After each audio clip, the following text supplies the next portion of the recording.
Hello, everybody, and welcome to an impromptu episode of the Motor Stardom Show. I am RJ Starcevic. Joining me is Stephen Mallozzi, former co-host of the Motor Stardom Show, and The morning show. we collectively are joined by owner of Team Reaume, Josh Reaume. How are you? I'm well. Thanks for having me. We're not live, How are right? you? This is recorded. No, Okay. yeah, we're recording. This is recorded. Oh, we're recorded for sure. Yeah, we're not. No way, no shot. We're doing this live. Nobody would watch right now. Could you Oh imagine? yeah, that is true because it's like midnight for you guys. Yeah, that's Could true. you imagine an 11:07 live Motor Stardom show? Honestly, Steven, the type of show that you would probably be doing would be like a nightcap show, like a late night, people are going to bed and they turn on. Steven's energy at 11 o'clock at night would just be banging, right? Like you're laying in bed and you're like I've about to go to I've sleep. thought about doing something like that, but I'm like, how many people in the NASCAR world would be tuning in? People are already bitching about Nashville running to 12:30. Would people watch? Well, the late night. before we dive into the Josh Reaume special, I will say, I think now would not get traction because Amazon does such a good job with their post race coverage that I think people are just going to watch that if they want post race coverage.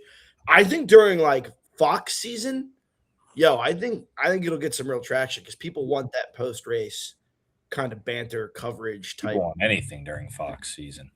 Exactly. People want anything but whatever airs on Fox after NASCAR races. Nothing. I don't know. So, anyways, Josh Reaume finally got him on to talk. Finally got a conversation. For those of you who don't know, I'm a big Josh Reaume guy. Pretty much the whole reason I have a racing career is none other than Josh Reaume. My racing career is intertwined with Reaume Brothers Racing / Team Reaume. Doesn't really exist without it. Most of my experience in the NASCAR world comes from it. So Josh, start us off from the beginning. Who is Josh Reaume? Where does he come from? What's his story? Well, my dad met my mom at Bible college. I'll fast forward. Thanks, man.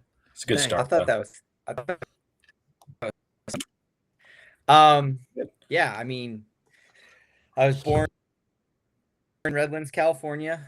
Moved to Nigeria, West Africa, into kind of more of like a rural area of Nigeria in Ilorin when I was 2 years old, and lived there until I was 6. My mom got tuberculosis. She got really sick, so we moved back to Ontario, Canada. So my parents are Canadian.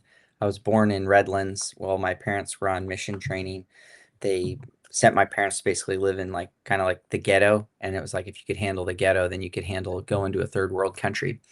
So I actually handle Redlands, California. You can handle anywhere. That is a real expression. Yeah, pretty much. Yeah, pretty much. So I was actually super close to Fontana, and I never actually got to race at Fontana, but like I was born until I was 2, was like very, very close to Fontana. But at any rate, so went back to Ontario, and then Dad got us started with go-karts at Goodwood Kart Club, which was like the go-kart track in Ontario or Toronto, that like Paul Tracy and James Hinchcliffe and a lot of those guys, all kind of got their start right there. So that's kind of where I got bit by the racing bug, and then we moved back to Africa, and then we were always just trying to figure out how to go racing, right? My parents were missionaries, so they didn't have money to pay for racing, so it was always trying to be creative and figure out how to make it work. So fortunately for me, I was homeschooled, and whenever we would come back to Canada, there was not a direct flight to Nigeria from the United States at the time, so we had to go through Europe. So we would just dismantle our go-karts into you can take a bicycle box on an airplane. I think you still can. So we could dismantle the chassis into a bicycle box, and then the motor would go in a check bag, and then the exhaust would go in a third check bag. and then we'd go race in Europe somewhere. And I was fortunate to be successful enough at that sort of paid for itself. That's actually how Stephen and I guess our story is kind of connected, and I had a lot of respect for Stephen. Knowing what he achieved in kart racing was similar to, we both went to the Rotax Max Grand Finals, different years obviously, but that's an accomplishment. To go there and run there is tough in the karting world. So when I found out that Stephen had done that, go ahead. No. Finish this point, because I got somewhere I want to go with this. Yeah. Okay. Go ahead. You're good. When you found out Steven had done this, what you actually said was, "Oh my God, that kid has the biggest nose I've ever seen in my life," right? That's what you actually said, because not only did you say that to yourself in 2017 when I went to World Finals and I popped up on your Instagram or whatever the hell it was, you then decided to say that to my face in 2021 when we first met. So I just thought you have a big schnoz. Yeah, but yeah. I mean, I can turn my head sideways. I have a big French nose too, but mine looks like normal compared to yours. You used to call me. No, I for sure. So Mallozzi, yeah, that's a real nickname from my heyday. So straight up, right? Owning a race team. I have people like, I'm in San Diego on the flight. I emailed back 2 kids that emailed me, and I really try to be respectful. As I've gotten older, I try to take the time when people email me or send me a message and they say they're racing. Do we have any rides? I try to message them back and kind of give them some pointers and what have you. But, Stephen, you basically came to us and were like, I want to race, right? And everybody wants to race. And it wasn't until I made the connection that you had gone to World Finals that I was like, oh man, this kid's like, he was good in go-karts. And then I immediately remembered having been checking on kart racing from the United States and Canada that you represented Team USA. And I remember seeing your picture and going, man, that kid's got a nose. Right? Yeah. Crazy story. I think the first time you ever said that to me, it hurt your feelings? No, I mean, yes, it did hurt my feelings, but I moved on very quickly. I actually think it was Nashville. And I think what happened was, so Lawless Allen was with RBR at the time. Yep. Maybe not yet in a full-time capacity, in a part-time capacity. Yeah. We went to a go-kart track in Nashville somewhere. Oh, yeah, that's right. So I said it probably right in front of him. Well, I took it so personally. I remember texting my dad and saying, Dad, like, I'm going to the go-kart track with the guys. I have to fucking win. Like, I got to show it. Like, this is it. If I win this race, it's going to be a NASCAR career forever.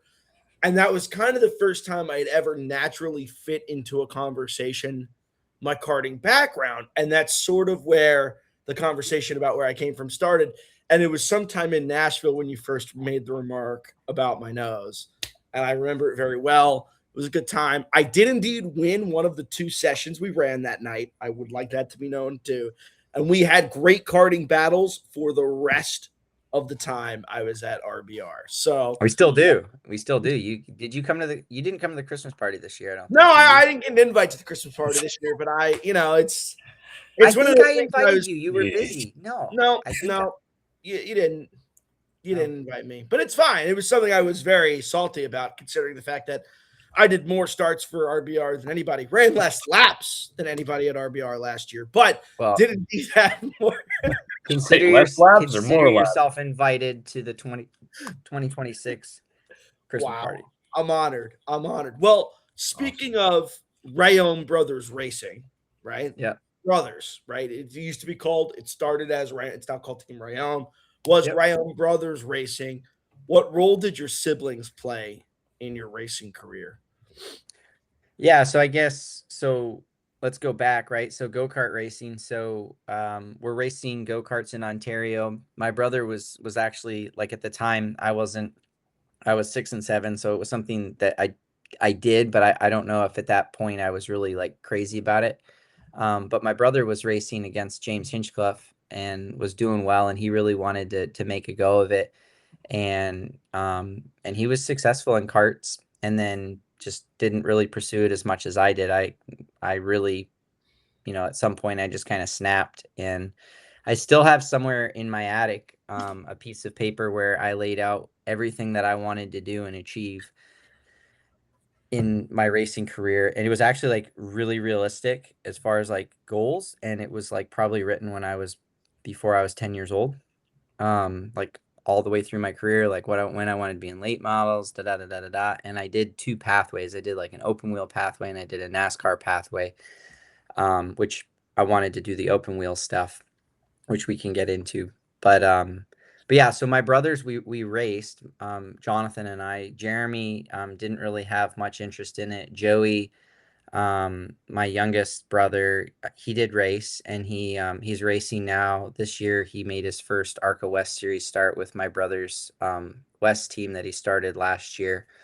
So he's having fun doing that. And yeah, I guess people maybe don't also know this too. I have a big family. I'm one of 8, so I have 3 brothers and 4 sisters, and there's only 3 of us that are biological. Joey was dropped off at our doorstep when he was just a few days old when we were living in Jos, Nigeria, and my parents ended up being fortunate enough to be able to adopt him. That's a little touch and go for a little bit as to whether or not that was actually going to come together. But Joey's been such a blessing and been so awesome to have as a sibling. And then my sisters, my parents have always had this mentality of if they have capacity and they have room and you know there's children of need that they'll figure out how to make it work. So they were doing a foster to adopt program for my 2 oldest sisters, and their mother got pregnant with Jesse, and immediately the courts ordered that they would lose custody, right? So Jesse was adopted by my parents to keep the sisters together, and they're all love them to death. They're awesome. And then Kylie, my parents adopted shortly after, so she's like getting her driver's license, which is pretty crazy. Makes me feel old, but also like is like a rude awakening to like the crazy difference in age, like 20 years between my youngest sibling and myself. But yeah, so I guess my brother's in racing and their part. My brother and I both competed actually at Worlds. He ran Rotax Senior in Portugal in 2006, I think, and I ran junior. So yeah, I mean, like he was successful in karting. It just when it got to cars, I was that guy that, like in high school, I took time out of high school and made a presentation. And so, are you familiar? Did you ever try to do the Skip Barber karting shootout? Was that around, Steven, when you were doing stuff? I thought about doing it, and then it kind of the timing of when I would have done that sort of stuff overlapped with like everything going on at home with pops. So I sort of like Oh, really? I was like, yeah, I'm done. Like this is I just don't I'm not going to do this anymore. And I sort of just literally gave up on every aspect of it. Um so to answer your question, no, I never I think maybe one year I submitted an application. They requested an interview, right? They did like an interview process, I think. Yep. Yep. And I just never went. I never went. I Yep. just that was it. Yeah. Yeah. So you had a point there though, so don't let it drop off. Oh, I mean, I don't know. I guess I was talking about like myself still pursuing it. So that was probably the big one for me where I really wanted to go do that because I had watched guys come out of karting that I was kicking their butt in a go-kart, and then I watched them go be successful in cars, which, I'm sure that resonates with you, Stephen, right? It's kind of the name of the game in our sport is that you have to have money to build your experience up, build a name for yourself. And I skipped out of some school and put a suit on and went to local businesses, and I think it cost like 15 grand because I like had to pay for everything, right? Like the flights, the rental cars, everything. Yeah. And I found like $15,000 between a bunch of local companies and did that Skip Barber karting shootout. And that was like it was Joseph Newgarden and all kinds of guys in that shootout, right? And that was kind of shortly after that. I did it was called the Ron Sutton Winter Circle, and they did a shootout in California, and I ended up getting selected to do that. But during that, we ran USAC midgets, and there was one of the kids that just got loose and tagged the fence and like barrel rolled like a bazillion times right in front of my dad. And he came up to me afterwards and he was like, "You are never like, I'm not helping you anymore if you want to do open wheel. Like, just not happening. Like, I'm not going to help you. If you want to do it, you can do it, but you're on your own because I don't think it's safe. You need to have a full roll cage around you." And the writing was on the wall at that point too, that we felt like corporate sponsors, like obviously we were super naive, but we felt like there was corporate sponsors in NASCAR and that there was a better chance of finding partnerships there. So then that's when like there became a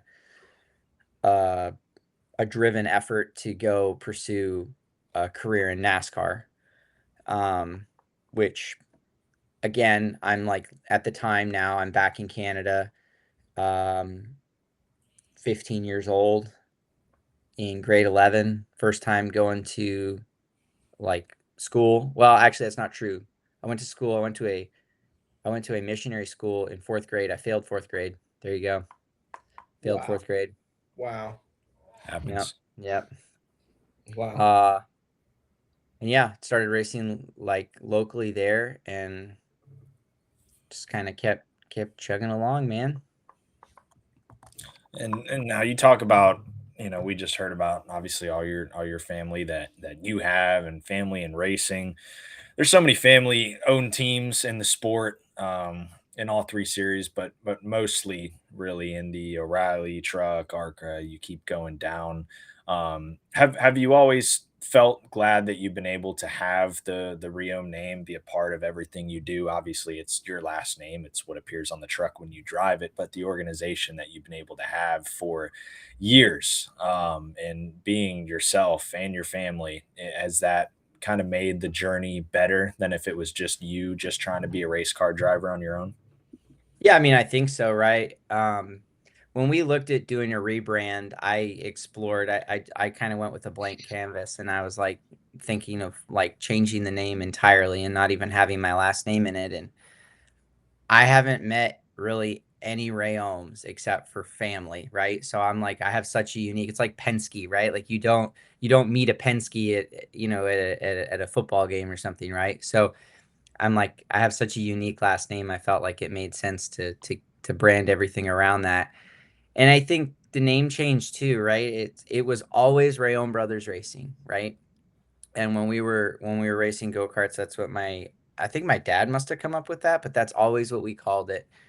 And I think for me, the last couple of years, right? And really the entire time that I've owned the Truck Series team, like, has my dad helped and my family helped? Absolutely, right? But it's been my wife and I grinding this out, building this business. And I think that we reached a point where we wanted to rebrand it. I didn't love the logo anymore. It didn't have the look that we wanted.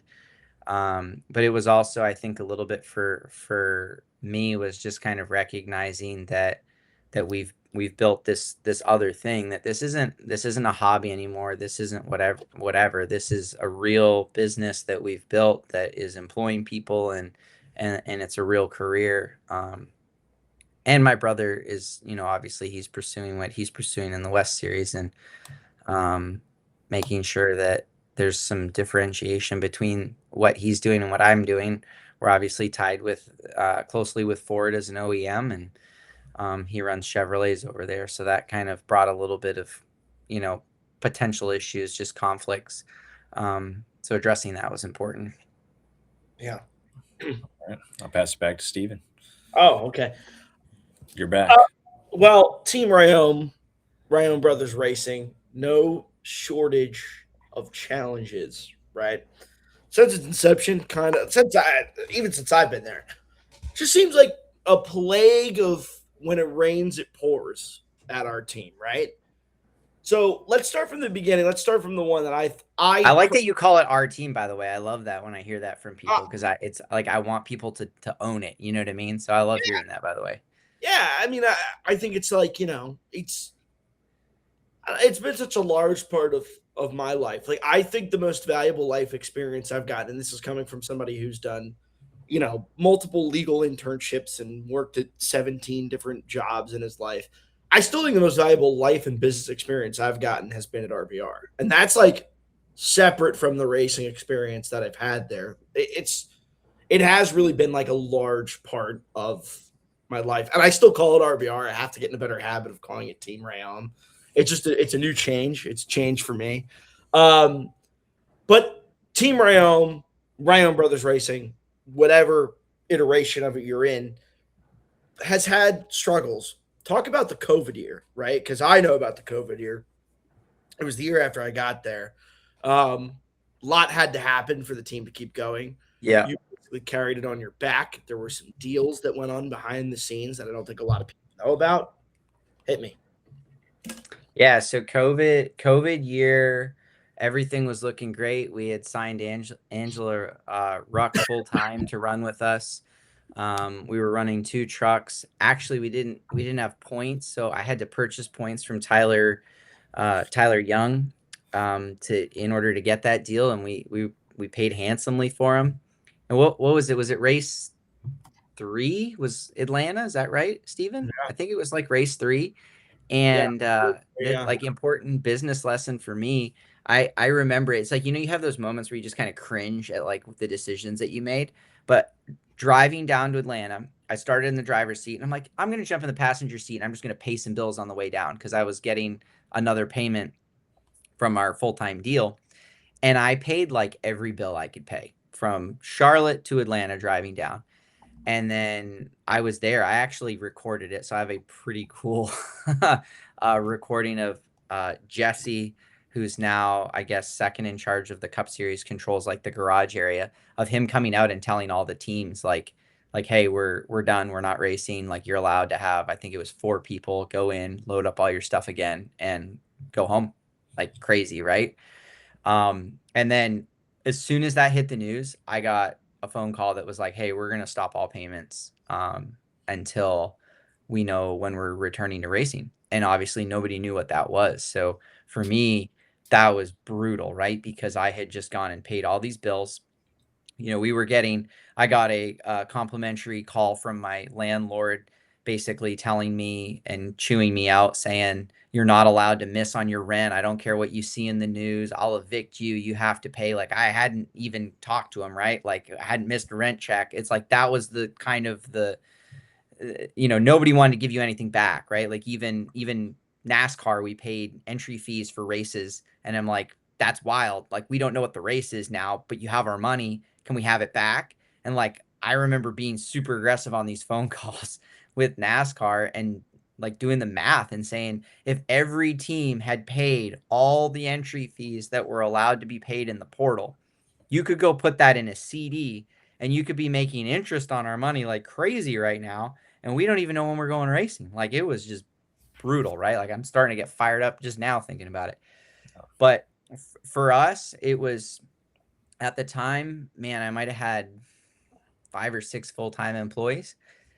And I gathered everybody together and I basically said, look, like, I don't have the wherewithal to keep this going. So I'd rather be transparent with you all, and I'd rather us all suffer a little rather than some of us suffering a lot. So if you guys have something that you can go do to make some income, like, obviously we're going to go racing. We just don't know when this is going to happen. We don't know what's going to take place. So I had one employee I think he went back to Tennessee or New York and did some stuff. We had the graphics business at the time, so we actually did some social distancing decals. So I had one guy, we just totally pivoted his time and we made like, those stay 5 foot away floor decals, anti-slip, all that stuff. And we're selling them to clinics and stuff like that, which was just basically paying for his time, right, to keep him employed.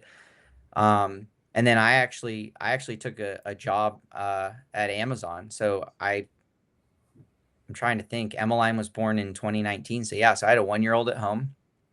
I wrote my CDL because I was like, there's always a truck driver, I knew I could hopefully make good money driving a truck. So I went and I did basically just challenged the CDL test and got my commercial driver's license and was like, okay, I know I can drive a truck, so I can do that to provide for my family, because like racing was stopped. So it's not like they're hiring race engineers or whatever. And I took a job at Amazon working the night shift. So that whole period from Atlanta until we went back racing, I was clocking in at Amazon in Concord, and I was working all night. And then I would go home and I would take a shower and had to have whatever 2 hours of sleep. And then I'd go right back over to the race shop. And because we had to keep building, because we knew that once we came back, right, it was apparent that we were going to have back-to-back races and we were going to have to figure that out. So we were still having to try to prepare trucks, anticipating a very aggressive schedule, but not knowing anything.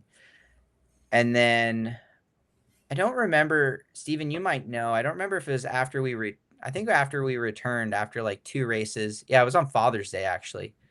I remember it was on Father's Day. Ironically, with where we are right now, it's basically Father's Day. Yep.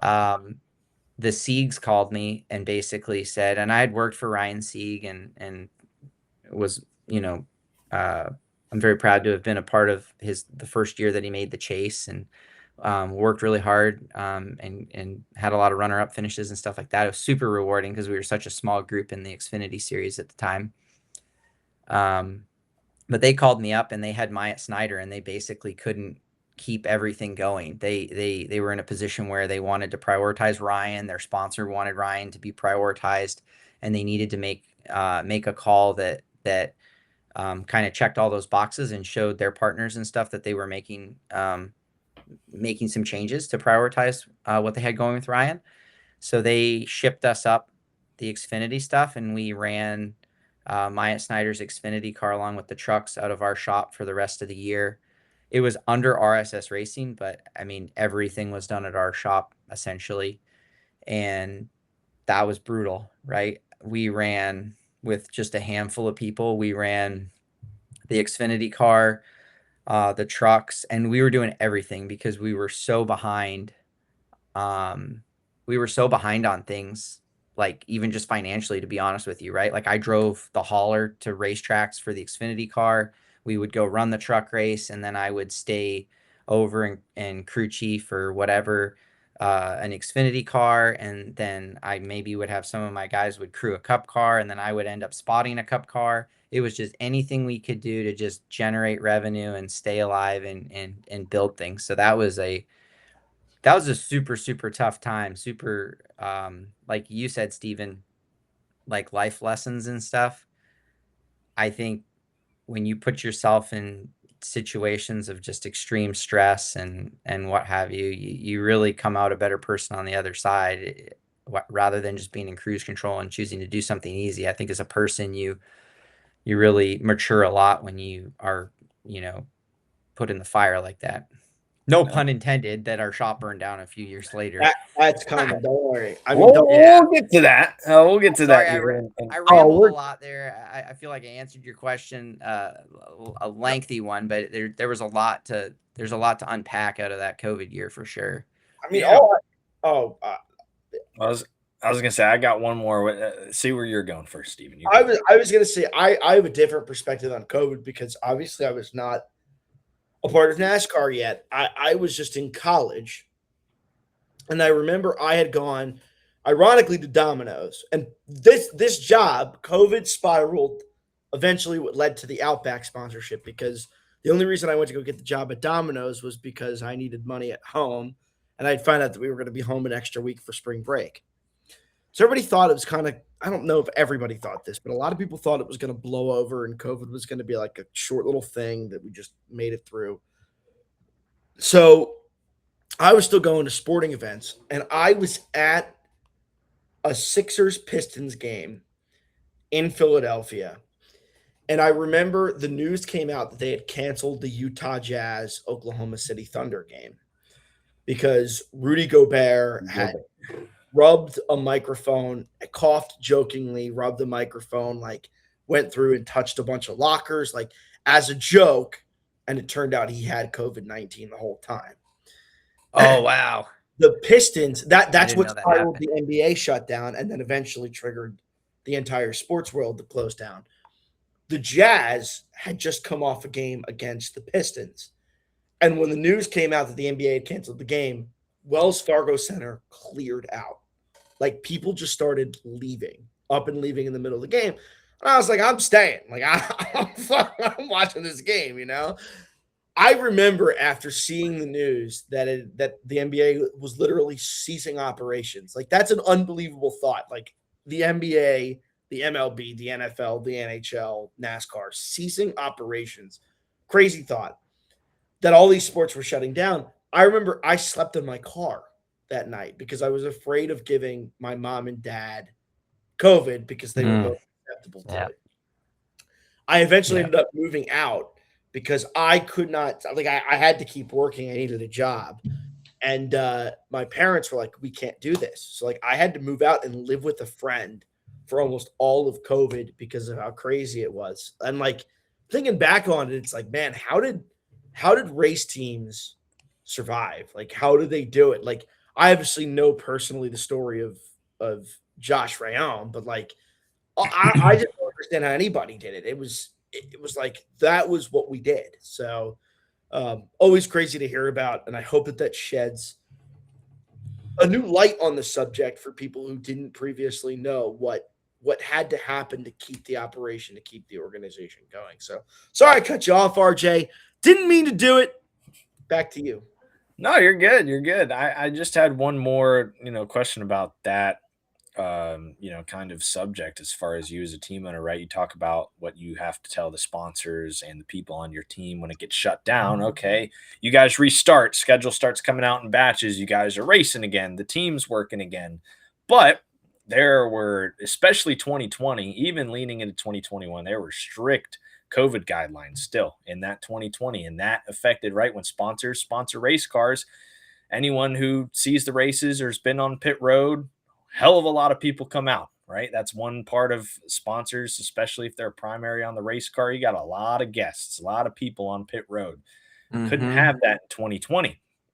So what, you as a team owner, when you're negotiating all those deals, number one, but a lot of deals that are already in place before COVID, kind of what, is your mindset there? What did you have to go through as far as telling these companies, or are they understanding? Are they upset? Like, hey, everything that we probably promised and talked about months ago can't happen because of these COVID guidelines, but right, they want you on the truck. Yeah, no, for sure. I think it's, and like Stephen would have more experience with this and more insight from a legal standpoint, but it's kind of like that act of God type situation where like we had sponsors and you just did not have any legal grounds because everything that you had sold them on for corporate hospitality and the sweepstakes that you were going to do, like anything you were doing like that was just not possible. And there was no path forward that anybody really knew. Like the whole world was like that, right? Like the streets were empty. Like it's a wild thing to think about what COVID was like, that you needed it. There was a time where you had to have basically documentation saying that you were essential in order to even be on the road. Like, that was for us, even as a race team, was like, we're operating in this gray area where like we need to prepare our cars, but are we essential? No, we're not, but we still need to go and work on race cars to get them ready. So no, for us, it sucked, right? I mean, we lost sponsors, legit. We had sponsors, in particular, we had one company that we had signed up, just after Daytona, and their whole thing was entertaining customers at the racetrack. And it was just, sorry, we can't do it. Like, we're not going to do it. They allocated those funds, to some online marketing plans afterwards, and they've continued on with that, and we've never had the opportunity to take that company to the racetrack. And I mean, this is just what happens with COVID. Hopefully it never happens again, right? But just crazy to think of what we all went through. Like everybody had their own unique experience of what COVID was, and it was a wild time in the world. That's for dang sure. I heard RJ was a stripper during COVID. Is that Dang? Is that true? Makes me feel better about my You Amazon. know what I gear. was doing during COVID? I was kickstarting my media career from here and having my first interview on my bed, sitting on my bed over there with Josh Reaume on Instagram Live. Wow. Yeah. That was the first ever interview I ever did. I was 16 years old probably, I think, when COVID was happening. And the COVID, it allowed me to be on an even playing field with everybody else in the media, because for that whole year, everything was done on Zooms. I'm a 16-year-old kid that I couldn't even get a media credential anyways, but I can't travel to all these racetracks, right? So I was able to get a NASCAR media account. I attended all the Zooms. I was able to do the Instagram Live, the charity race that year. So like COVID, in a sense, technologically speaking, kind of early kickstarted my jump into media. And the first interview I ever did was Josh Reaume. And then I think it was Josh Bilicki and Tommy Joe Martins were the 2 and 3 after that. What a small world, huh? What a small universe. And knowing Josh Reaume, then I got to go see Team Heseberg at the Daytona test, where I met Amir Alexander. Wow. Big sexy. Big sexy. That guy's not even big sexy anymore. We can't even call him. He's big sexy because he's got the guns, bro. He's got guns now. He's like medium sexy now. It's like medium sexy, but he's big sexy, man. Yeah. I always think it's so crazy that RJ, originally I DM'd him before I was in NASCAR and suggested he make a podcast about racing, and he ignored me.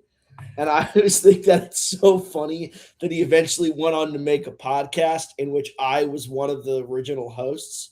And like totally like unconnected. I was just following him because I was a NASCAR fan. Like I was literally just a guy, and Buddy just flat out never answered me.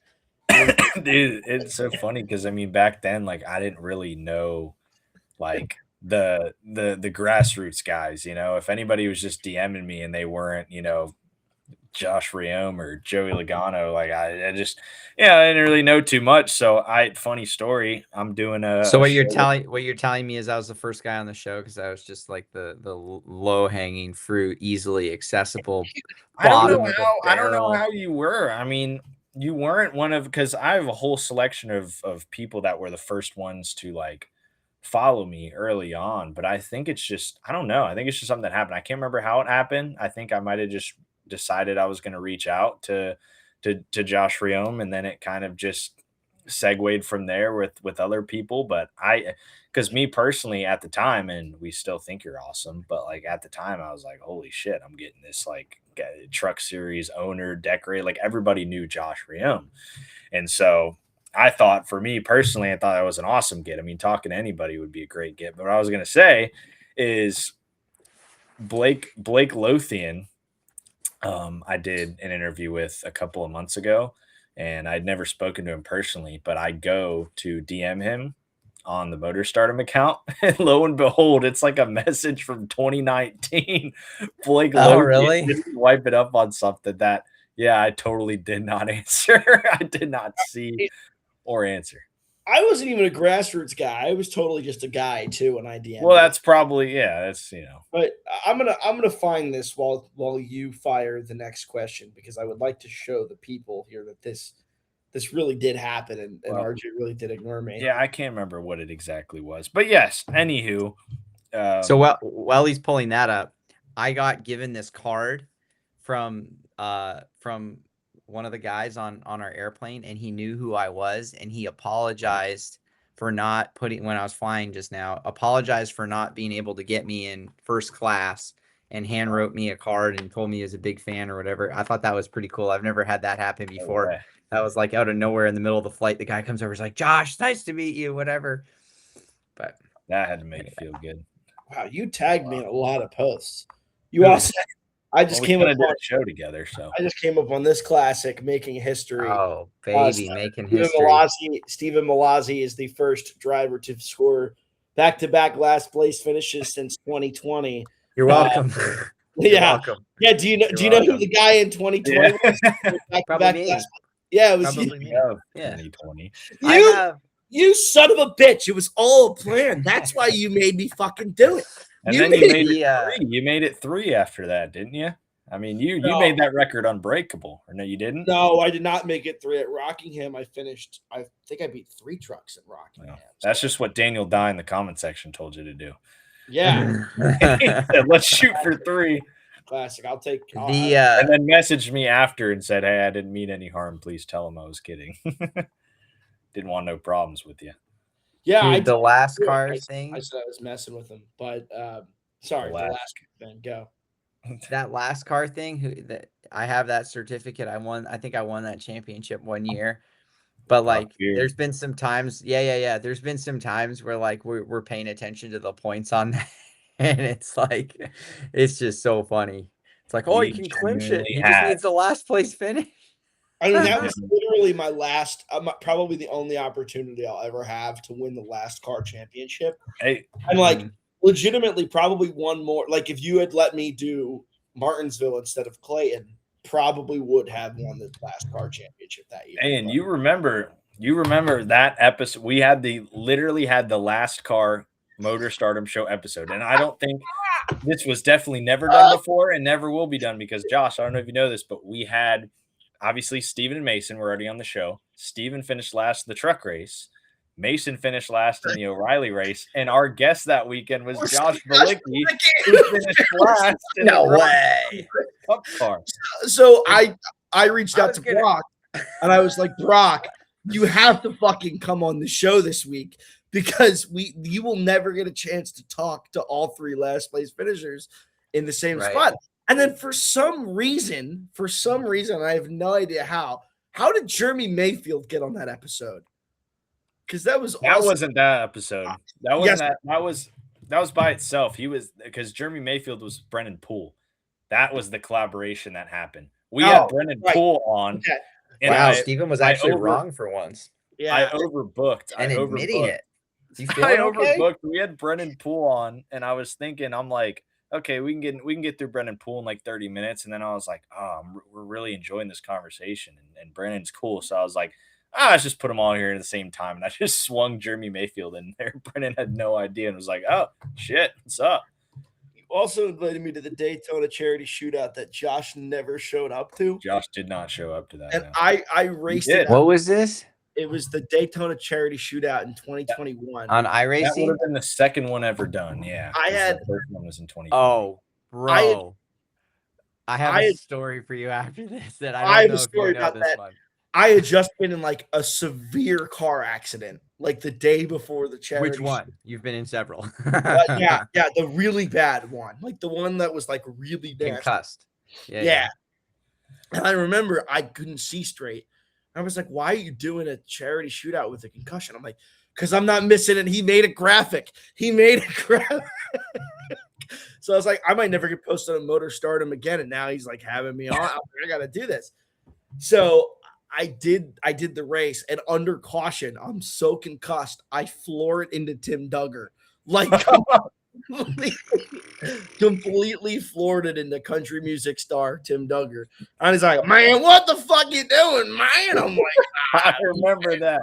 I'm like, it was net lag, man. He's like, no, it fucking wasn't. Pay attention to what you're doing. I'm like, oh my god, jeez, I'm so brutally concussed right now. It's awesome. It's just terrible.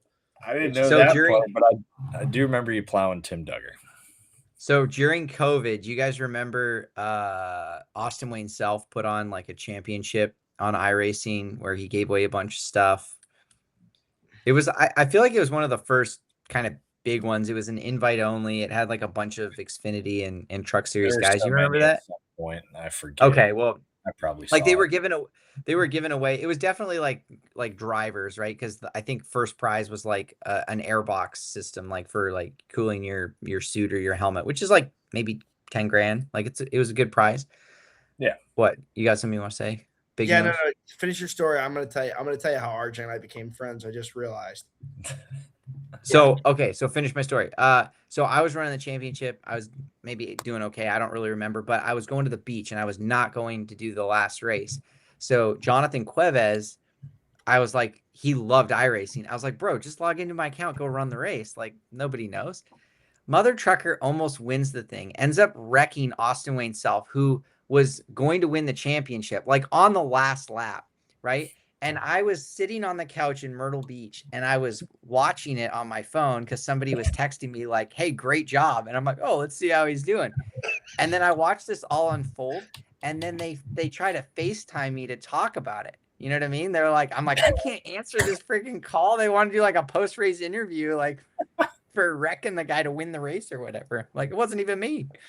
But anyway, That would have been even funnier if you answered like, I have no fucking idea who that is right now. That would have actually been good. That would have actually been good. But yeah. So it started in 2020 when I DM'd RJ and said, yo, is there anywhere to watch the race? And RJ said, or practice. And RJ said, NBC Sports app. And I said, thanks, bro. And he sent me thumbs up.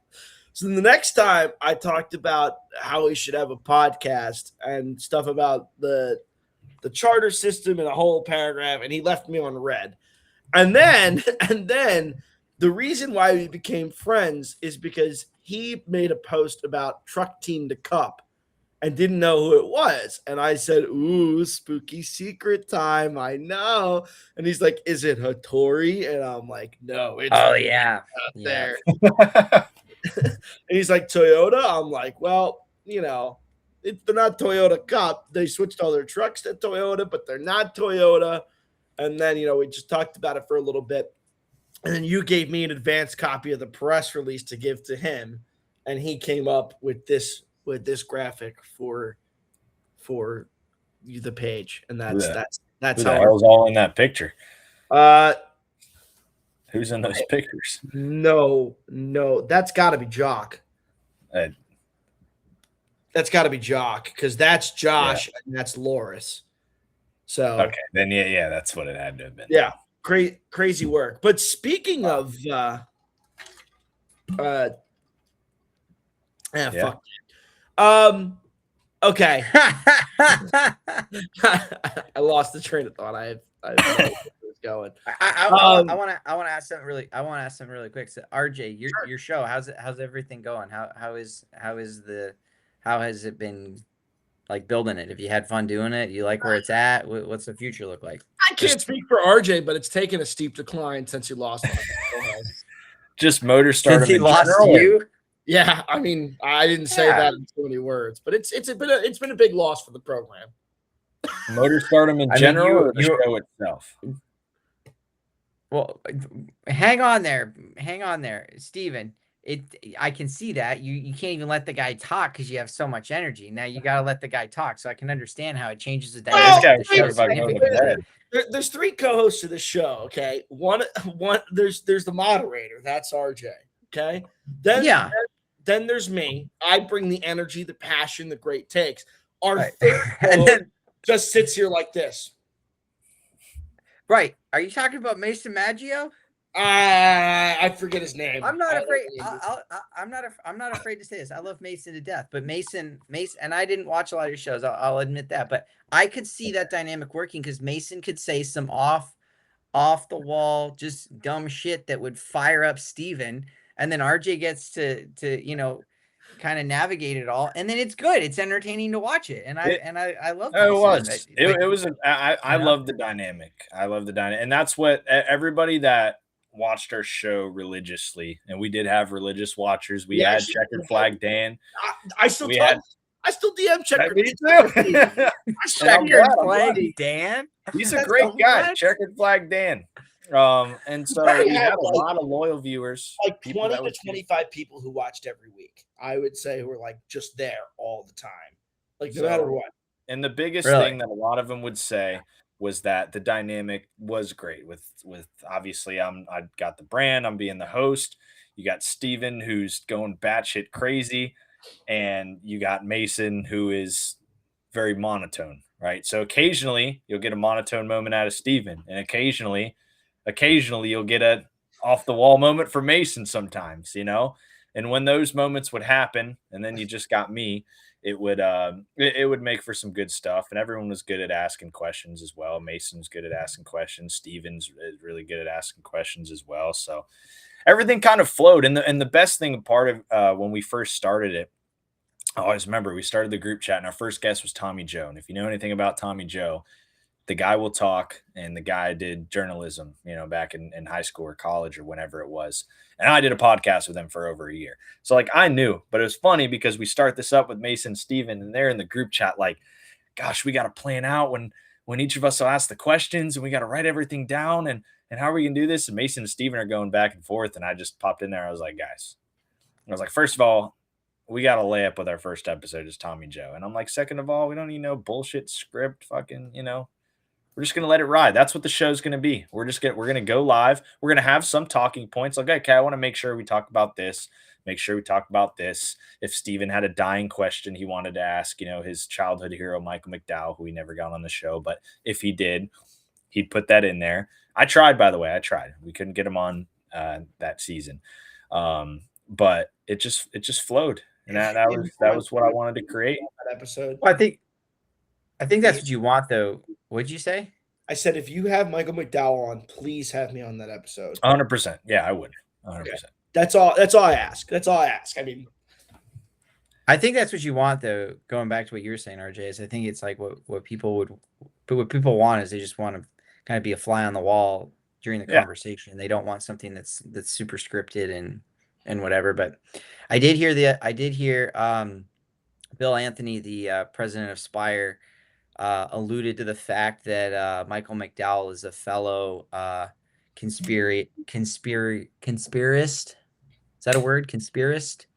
About the moon landing, which I don't think that we went to the moon in 1969, but that's a totally different topic. That's such an idiotic take. That is just when I heard that about Michael McDowell, instantly he went up in my books for sure. By both you and Michael McDowell, that is top 5 dumbest take I've ever heard in my life. That is so idiotic. It's unbelievable. Like it's so tinfoil hat. It's tinfoil hat. Yeah. I mean, it's just don't even get me started about the freaking pandas. Now I'm on the panda conspiracy theory. That pandas were created. That they created them. They bred them. They should have been live. They don't do anything. Like there's a patent or something for them. They don't show up in like art, in any kind of like ancient art. They're just like bam, pandas. They can't get them to freaking have sex and freaking make babies. Like, are you telling me that Kung Fu Panda is an art? Because you and I are going to disagree on that all day. Kung Fu Panda is some of the greatest art to ever come out of this generation. Kung Fu Panda? Yeah, in like the 2020s. You're like a child. You're a freaking child. That movie came out in 2007. Okay? So Pandas have been around at least since 2007. Mushu Fingerhold. Yeah. But yeah, I'm on the panda kick. Okay. Anyway. Are we all right? Are we leaving that part in the? We should leave that. We should post an unedited version of this interview. I think people would really. I mean, I don't see anything we'd have to edit out. Yeah, I think well, we do want to center around Josh Reaume. So I think, but this does center around Josh. I think we've done an unbelievable job at really bringing out the best in Josh Reaume. And sometimes you have to get off the scripted story, what you're talking about, to really get. I mean, this is why you don't want it live, because if you had it live, it would be super corporate, a lot more methodical about what I say, and you wouldn't get the genuine Josh that people get to see, because it's not live. I'm just gonna say what I want to say, because if I say something stupid, then you can just cut it out. Oh, I mean that is kind of the day and age that we're in, though, right? Is if I'm being honest, right? Is you have a huge liability, right? If you say something or something's taken the wrong way, and it's in my position, what does it benefit me? What do I really gain by making myself? That is like that. Actually, it frustrates the living daylights out of me. And this is another thing that's off topic. But if you look at like Formula One and you look at some other sports and what they what they get out of the players. Like, people want to see authenticity. They want to see, and I guess we're getting back to it with like Hocevar and some of them, right? But there's just no personality in NASCAR right now. It just freaking sucks. And I think they beat it out of people because they don't, you know what I mean? Like, why are we finding people for fighting? Like, maybe publicly you find them, but behind closed doors, you should be like, you don't have to pay it. We just had to say you're getting fined.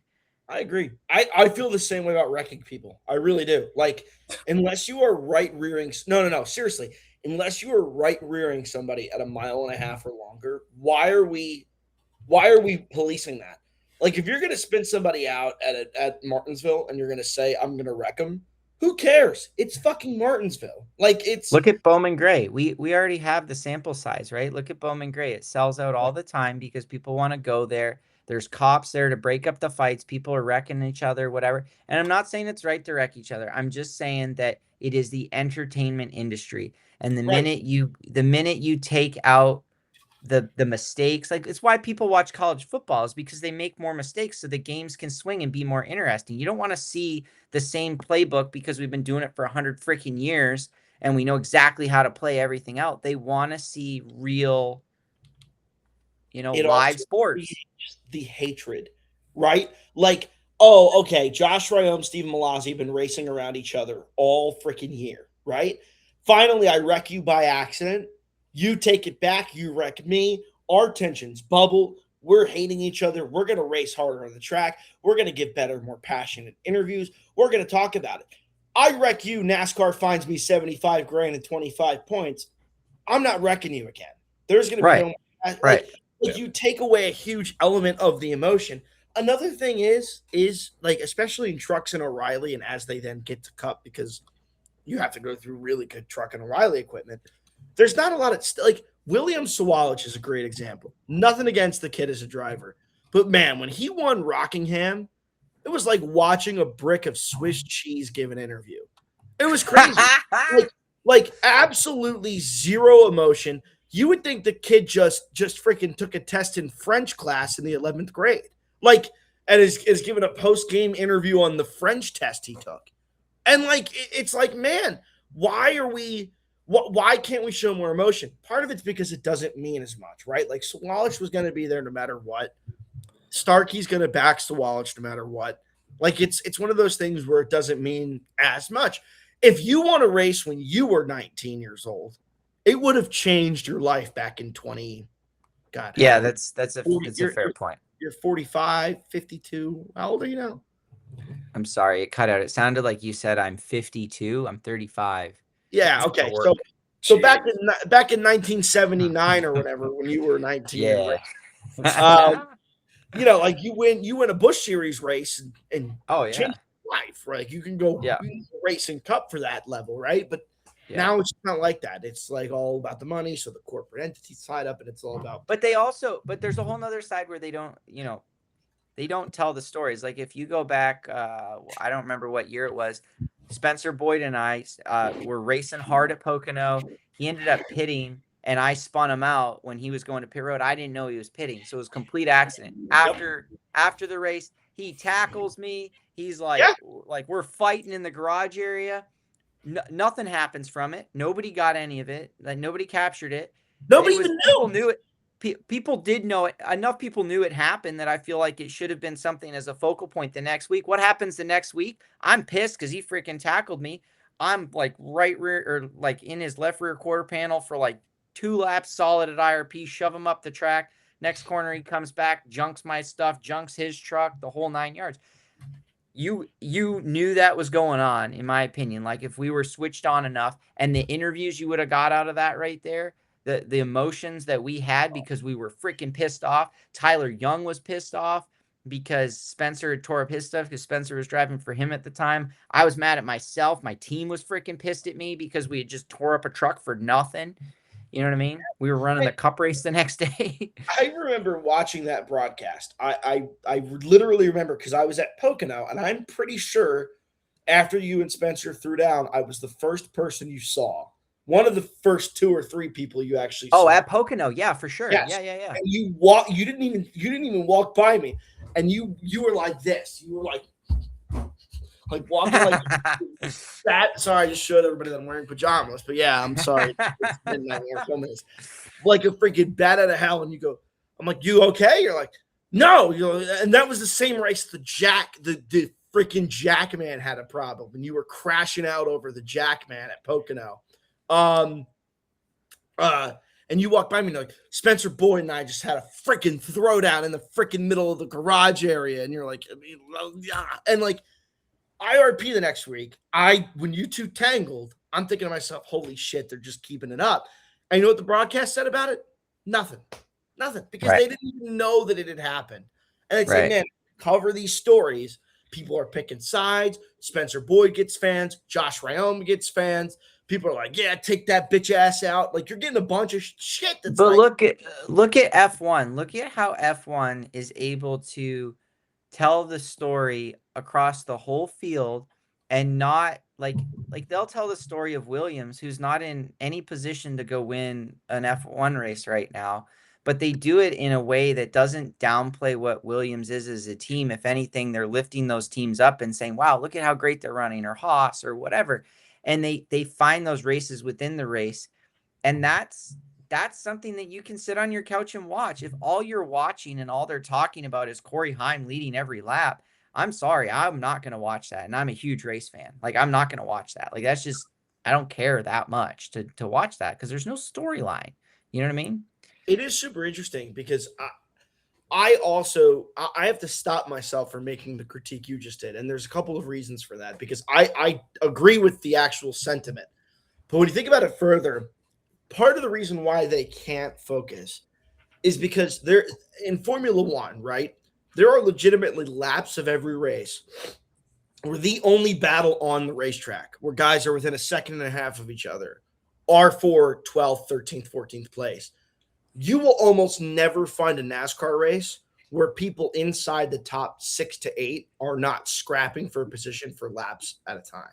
And I don't disagree with you. From a broadcast perspective, we could do a better job at covering the field. I actually think, personally, out of all of the broadcast partners, the CW and Xfinity does the best job at it. They do a good job. I feel like I hear about guys running 25th every week in Xfinity, and it's really good. Like, even when I did Pocono, they did a whole minute pre-race segment on me going to Temple Law and being a Domino's delivery. Yeah. Like, they always find a way to get the most interesting story out of the race. But like, and I proposed this to Michael Waltrip years ago, and I'm like, would it kill them to just every truck race to take a second and just run your way through the field? It doesn't take long. Just have the camera just go to the next guy, and just show him and just say that, like, he's running wherever, but like, just make it a thing. Make it the Aaron's, like, field rundown, whatever. And it takes 2 minutes and you go through the whole field. So you know what's going on with the freaking story. You know what I mean? Because I agree with you. You do have on-track battles, but it's not too much to manage. It really isn't. I feel like if that's your job, then you should know the battles. You should know the fact that, Frankie Muniz and Spencer Boyd are fighting each other and racing hard, and they've been shoving each other up the racetrack for the last 4 weeks because they both want to be in the top 30 in points, because it pays more money and it matters when they go to Daytona, right?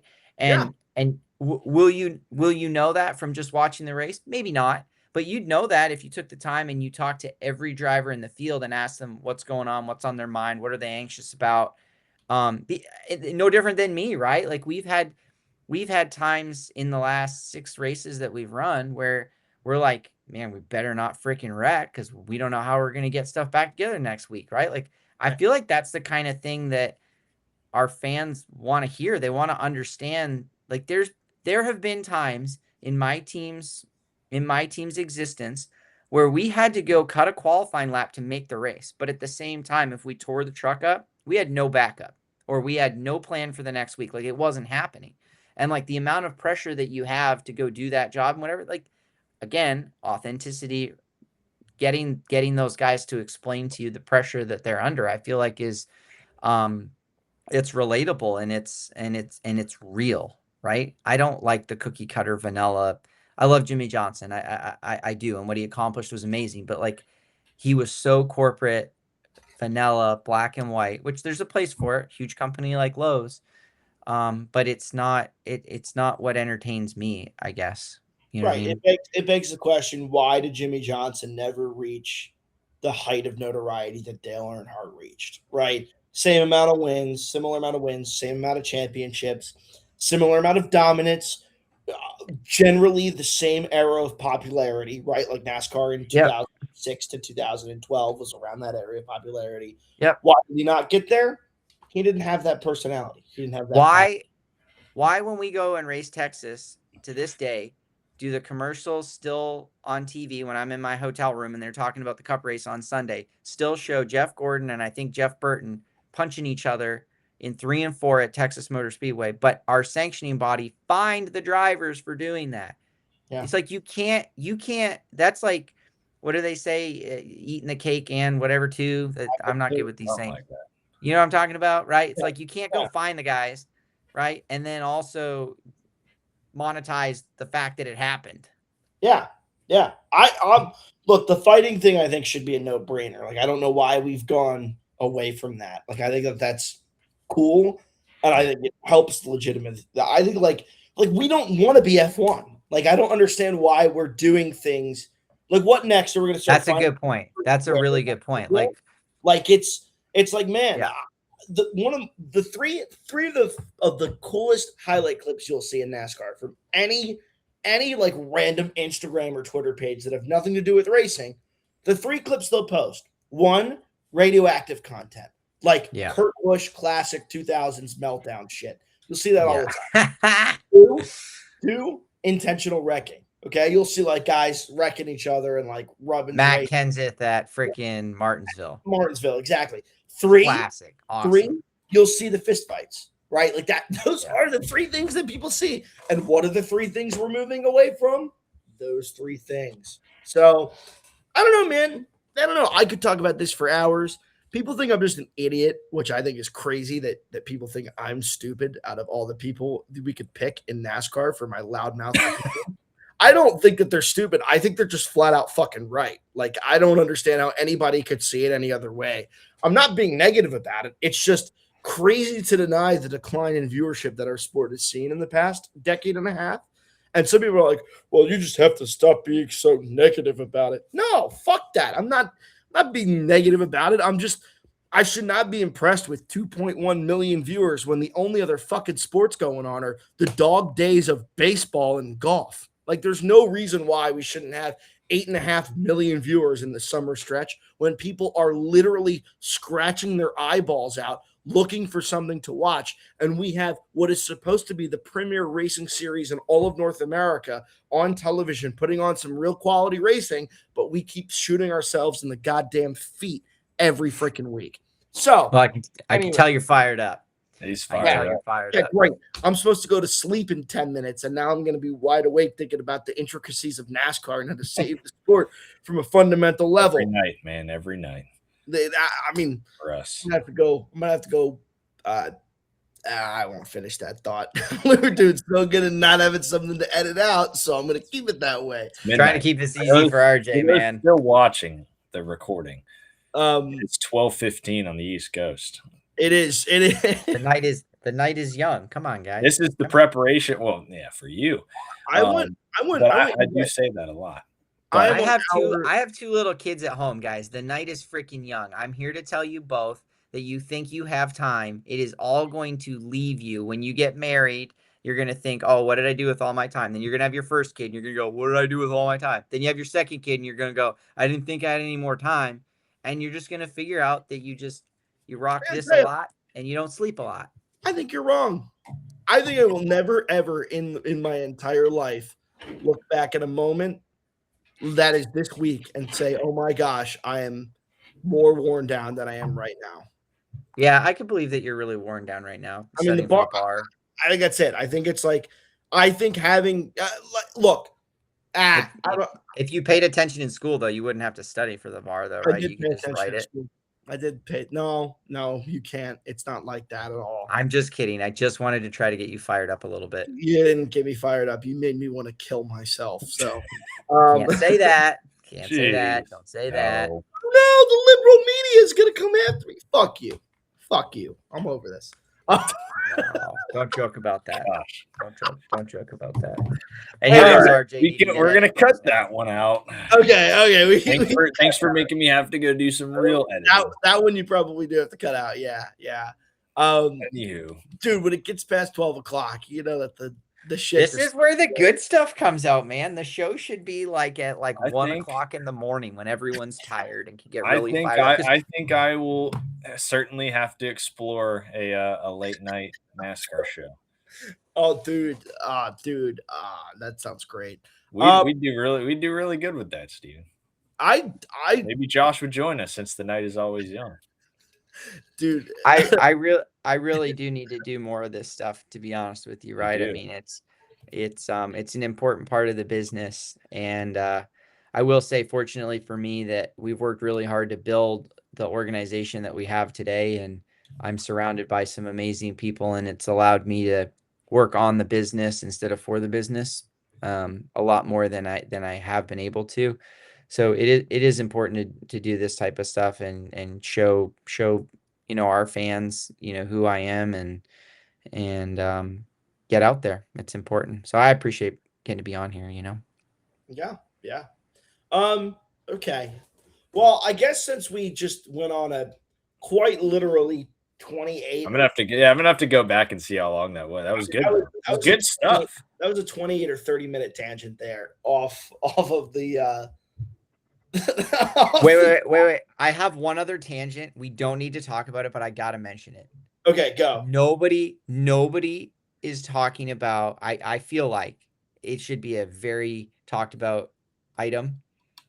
That there's basically 2 OEMs in the Xfinity series right now. Like, has there been an Xfinity race with no Ford in it? Yeah, there's been 3 of them. That's wild to think about. And I mean, basically there isn't any because Joey Gase is, running a the other ones have been zombie Ford, basically. And Sieg runs a zombie Ford that he's starting parks. I think he already gave that away too. Yeah, like literally starting parks. Like he put JJ Yelly in it and he said run 40 laps. He did. Drove right by me. I was in Charlotte charging I was by the O'Reilly garage. Just come out of the bathroom in the O'Reilly garage. I get out and I look in front of me. I hear a car coming. I'm like, who the hell's coming? It's just JJ Haley driving by in 30. I looked up. I'm like, damn, pulled out my phone. 38 garage. Starting park. Yeah. I don't mean to make another tangent. I was thinking about it the other day and I was like, no, man, I don't feel like we're talking about this enough. Like if there's metrics to looking at the health of our series, it should be, car count, OEM involvement, like things like that. And like, that is wild. Well, I was going to say that because let me just say why really quick, because Xfinity is a feeder series to Cup, if we're going to consider it that. So if you don't have good structure through all the series, you're not, you know what I mean? Like that you pay dividends years down the road. Well, the other thing is too, like Ford has clearly just abandoned the idea. Like they've just said, well, but it's an identity crisis. That's not Ford's. I'm a Ford team. I'm a huge advocate of Ford Motor Company, but I'm saying it's to me, not really their problem. Like there's an identity crisis. The Xfinity series is redundant. You sell cars from Cup, you sell trucks from trucks. That's it. Xfinity is just, it's not needed, if I'm honest. Well, yes and no. The only counterpoint I'll have, I think the redundancy actually comes from the inability to move up. And what I mean by that is there's no need to that's fair. A pipeline system anymore. Why? Because there's always going to be another manufacturer that is going to develop talent that can't do anything with it. Look at what just happened with Jesse Love and Ford. Ford got Jesse Love for nothing. How? Because Chevy ran out of spots in Cup to put him. And Ford said... I didn't see. Is he going to the 21? Yeah. And Ford said, well, guess what? We have a seat open and now we don't have a pipeline, so we got a seat for you if you come over here. And why would you for sure. In the development program if you could just let everybody else spend the money on the development for you and then poach them when they get to the top? The other interesting component of that conversation is this. I have heard and I don't know this for a fact, this is a rumor, that Dodge is completely skipping O'Reilly as well, and that they are going straight from trucks to Cup. But let's talk about that for a second. This is where I say I don't think it's Ford's problem. If I'm NASCAR, I would be telling the OEMs that if they're going to participate in the sport, that they need to participate a minimum number of entries. They need to figure that out, right, for every series. And it apparently isn't the case, right? Like I would think that it would be beneficial to make the OEM do that. And that helps feed teams and it helps feed the industry. They kind of fucked it though. And I actually, again, disagree with you because NASCAR is trying to bring OEMs in, right? So you're going to do whatever they want to get them to join the sport. The people they really should have done, and they had an opportunity to do this with the lawsuit last year when they renegotiated the charter agreements, was to say, hey, part of a condition of owning a NASCAR charter is you must field at least an Xfinity or a truck program. Oh, I agree with you.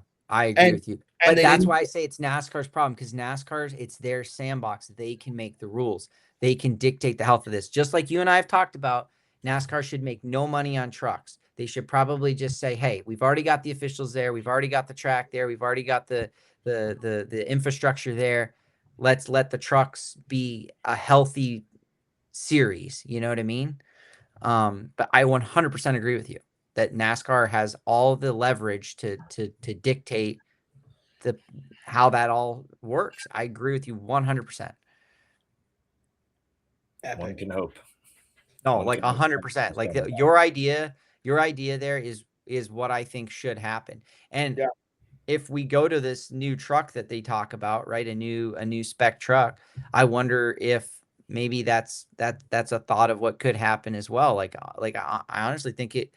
Look at if you told the Cup teams, if you just play it out and you told the Cup teams that they had to have a sign off from an Xfinity and a Truck Series team owner that says I am affiliated with them.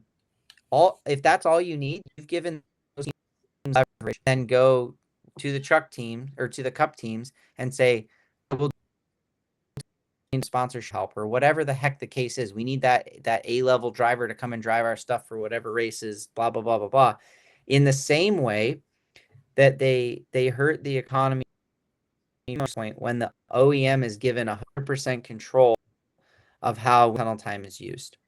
If wind tunnel time was based on a team fielding a full-time entry, that single OEM, then all of a sudden it flips the narrative, and now the OEM is having to go to the team and say, hey, we would like to do XYZ at the wind tunnel to try to help. Like in my position, right, as an up and coming team, puts me in a position where the OEM is now more invested in trying to help me, and because they want that wind tunnel time. They want that wind tunnel time to help make, their premier teams better. They have to work with me in order to do that, right?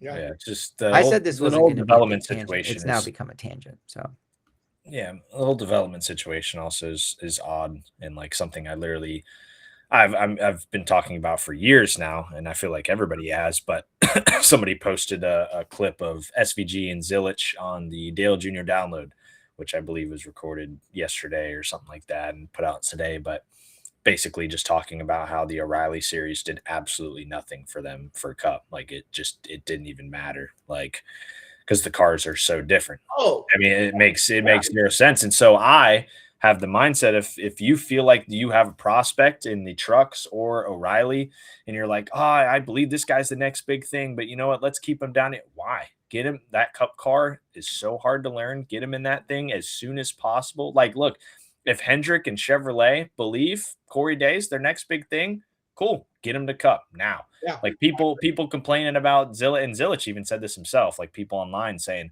man, Zilich is struggling. He should go back to O'Reilly. Like, that's not the problem. Like, that's Connor Zilich can drive a race car. Like, he will figure it out. Like, another year in O'Reilly is not the problem. If you believe Brent Cruz is the next big thing, get him to Cup. Front Row Motorsports, Ford, hey, might have an open seat next year. Lane Riggs, you think he's the next guy?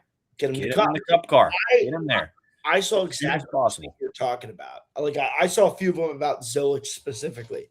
I think it is the most infuriating thing ever. The guy had 20 straight top 5 finishes in O'Reilly.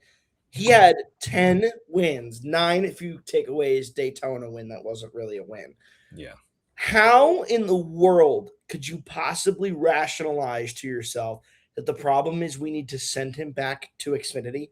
Like, it is so clearly that driving a car is to landing an airplane. Driving an Xfinity car is to driving a cup car. What landing an airplane is to landing on the moon. Like, it's the same. It's like they're just Which not. we didn't do in 1969. Yeah, apparently not, according to Josh Reaume. That's going on your Wikipedia page, by the way. That's Just fine. so you know. That's because I'm that's good. So, anyways, we should wrap this up because we're getting into an hour and a half, and I do have work tomorrow at 8 a.m. So Josh, before we let you go, and let you prepare for this weekend's race at Naval Base Coronado in San Diego. Yes. Current state of Team Reaume. How have things been? How are things going? How have you rebounded since shop fire 3 years ago? Talk to us. Talk to me, baby. Yeah, I guess to summarize it quickly, because I think you're right. We're approaching an hour and a half on here rambling. But no, things are good. Things are good. We obviously we had the fire, right? More adversity. We've just been through so much. I feel like if it could happen, it's going to happen, or has happened to us already. Whether it's wrecking a hauler, or it just doesn't seem to end. And that's also helped us build a great organization that's very capable of handling a problem. You insert a problem into the TR box, and we output a solution. We're getting really good at that. But no, things are good. We purchased a building and completely re-renovated it. We've been running 3 trucks full time in the Craftsman Truck Series. We've got Frankie Muniz back this year, right? It's his 3rd year racing with us. So things are good. I think we've done a great job of building our program. This is year 9, and my big thing is that I'm trying to build a race team that kind of flips the narrative back to hiring drivers based on their merit rather than the checkbook that they can bring. And that is a long, long path. It's a long road, and it is filled with a lot of man, it's so cutthroat. But I see the light at the end of the tunnel with what we're doing, and I'm so appreciative of all the partners we have. Like a great one, for example, Aerial Titans. They've been a great partner of ours, and they bootstrap that business to where now they're a national company, and they're the leaders in their space, and they offer financing for aerial lift equipment and all these things. And it's been exciting to kind of see their excitement of understanding how passionate we are about what we're doing, and where they've gotten their business to, and just kind of seeing the similarities in how we've approached being so aggressive with our business. It's exciting to think about where we could be. I will also say that I've been attending a lot of races in some other racing divisions. I think that in the near future you'll see Team Reaume venture outside of the NASCAR paddock. I think that's a wise thing for us in terms of being able to bring our partners a more diverse platform. And also it's a smart business decision, because you never know what rule change is going to get thrown at you in the NASCAR world. It's hard to stay on top of a lot of that stuff, and I think that it's wise to have some more diversity there. So to summarize all that, right? I think we're in a great spot. I think we have a really nice shop. I'd put it up against any truck team, and we own it, right? So we're not throwing our money away. We've done a great job of building this business to where the money that comes in really truly does go to trying to go fast and to racing expenses versus the overhead, right? Yeah. This is true. Yeah. That's a good way to sum it up. Team Reaume. So 9 years is the total. Yeah. Got everything's 9 years in the truck series, but I've been obviously owning my own equipment and whatnot for forever. But yeah, 9 years in the truck series. So next year, 10th anniversary, man. Wow. What are Feels we like- what are we doing for the Big Ten blowout? Probably go-karts. You're not getting invited to it. Probably getting banned from Trackhouse Motorplex. Should we invite every driver to ever have run for Team Reaume to a big blowout festival at Trackhouse Motorplex? That I got it. I don't think I could afford that. You realize that I've probably had close to 100 people drive for me over the last. I know I hold the record for it. Do you want to know? Do you want to know what the answer is? I'll tell you. It's not going to be right if you just ask AI. It's not going to be correct. Why would I ask AI when I have my big beautiful brain right here? Yeah, it is. Okay. I'm not fighting that one. It's a lot, actually. It's many. It's not. I don't think it's 100 though. It's probably not 100, but it's closer to 100 than it is 50. No, I think it's probably still below 50. Really? Just a hunch, yeah. Just by looking at this list, there's a lot of repeaters. So, 50 is still a lot, though. Like 50 is that's still a ton when you think 50, about it. 50 is still a lot. I don't even know who Brandon Mitchell is. Like, who the hell is Brandon Mitchell, bro? He drove for Reaume. Dirt racer, man, Eldora. That is correct. That is correct. Honestly, I'm gonna throw names out here. Let's end on this. I'm gonna throw names out here, and you have to tell me when they drove for you and what race. Chad Finley. Chad Finley. I feel like that does ring a bell. Chad Finley. Can you get it right? Martinsville 2019. Oh, Martinsville 2018. 2018. Oh, you're right. Brakes failed in practice, destroyed the truck. Yeah, he did. He did indeed finish last in that event. That is correct. I have no idea who this is. Brian Collier. Daytona road course. Road course. 2020. Yeah. Got like third-degree burns so bad on his heels. That was a super hot race. I don't know if you remember, but like Martin Truex, like everyone in the cup race like needed attention. Yeah. And they actually said that the heat inside some of the cars was so high that it's actually like where your body just starts shutting down, right? Wow. It's like I'm cooking, like start shutting down. It is not safe. He sent me pictures of his feet, like I don't even remember. It was like 8 months after he raced, and he was still unable to put a shoe on. It was so bad. That was the second best finish you had in the 33 truck that year. That guy was a rock star. He was definitely older for making his debut, and he wanted to do a NASCAR race. And the fact that he muscled out that event as hot as it was with his first truck start, I'm like, we literally talked about it a few weeks ago. We're like, that guy was freaking hardcore. Justin Johnson. We're just generating names at this point. Justin Johnson. I swear to God, he drove for you, man. I wouldn't make it up. That'd be ridiculous. No idea. Where? Vegas in 2019. Oh, you know what that was? Bro, a P20. No, that was the Jesse Iwuji qualifying wreck where he destroyed our truck. And you had to qualify, and we didn't have a backup. So NASCAR let us put the 34 number on Justin's truck. Apparently Justin Johnson's truck, yeah.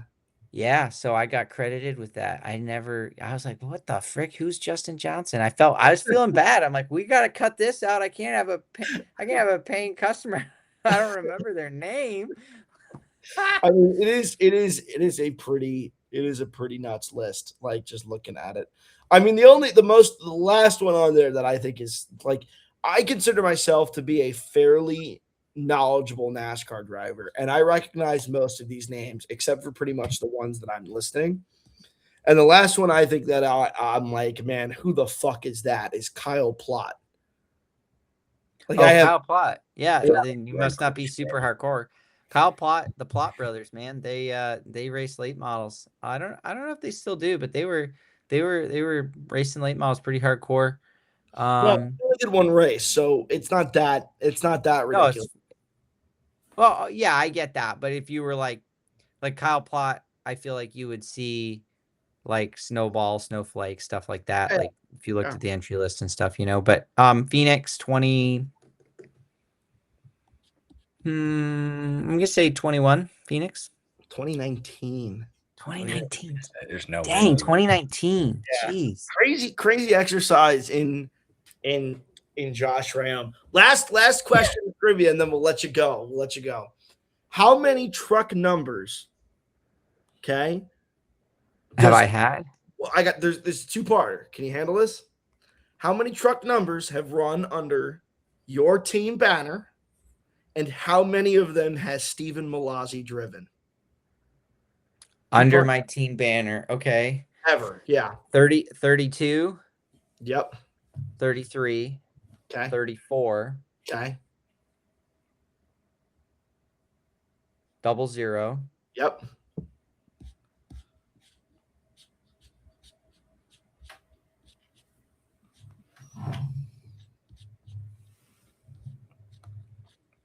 That's got to be it. Wow, you're not even close, man. You're so far off. It's 2 and 22. You just forgot 2 that you ran this year. Oh, the 22 and the 2. You think it's still 38 where he is? Like, whoa! Come drive for me. I'm super switched on. Oh man, that's definitely not getting cut out. Buddy can remember exactly how Justin Johnson got behind the wheel of his truck, but God forbid you ask him to name the truck numbers. Right? Yeah, right in my face. The one I just raced at Michigan, 22. Yeah, exactly. 0, 2, 22. 00. No, not 0. 00. We never ran. Yeah. 00. Okay, there's no way you're nitpicking me right now. 22, 27, 32. We ran it. No, we never ran a 27 truck. Oh, okay. We're talking to Andy. You did. You ran a 27 truck in 2024 5 times. Daytona, Nashville. You ran it at Pocono. Correct. I did run it at Pocono. Daytona, Nashville, Pocono, Martinsville, Phoenix. And you withdrew. So you've run the 33, the 22, the 27. You just gave that away because I wasn't thinking 27. You were never getting that. That was such a good trivia tidbit. 32, 33, 22, 27. That's it. That's all you've driven. Okay. No. I've driven the 2. 43. And I've driven the 43. Do you know why I know that, Steven? Do you know why I know that? Wait, what'd you say I drove again? Let's go again. The 43. Yeah, but how many numbers did you just list? 4, I think. I've done 5. 27, 33, 22, 43. Yep. The 2. You ran the 2? Last year. And the 34. And the 34. I've done 6 numbers for. Oh yeah. Okay. That's right. I actually think, and I don't know this for a fact, that I have driven the most numbers in Team Reaume and RBR history. Probably more than me, yeah. If I had given you $1 for every time that you drove a different number, you'd be able to go down to Arby's and get you an Arby's sandwich. Arby's, we have the meats. That was a joke about the Dale Jr. show because I've started watching it lately and I cannot stand how cringe it is when Dale Jr. goes, Arby's, we have the meats. All right, we got on our show Stephen Mallozzi, lawyer. This is why we could never actually have a podcast, because if we did, we would go on for hours. We'd figure it out. We gotta also think. We'll see how this performs. I feel like the beginning I was probably a little bit more mellowed out, but I feel like now you could be a fly on the wall and you could enjoy listening to this. We three haven't talked. Me and Steven haven't talked in a minute. Us three haven't been here doing it. Like We the first haven't found Motor our Stardom Show jive. episode went. The first Motor Stardom Show episode went about this long with Tommy Joe. Do you remember? No, it was close to an hour 50, I think. Was it?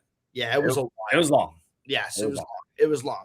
It was long. I actually hopped on early to talk to RJ because I haven't talked to him in that long. That's how long it's been for me and the R man hopped on.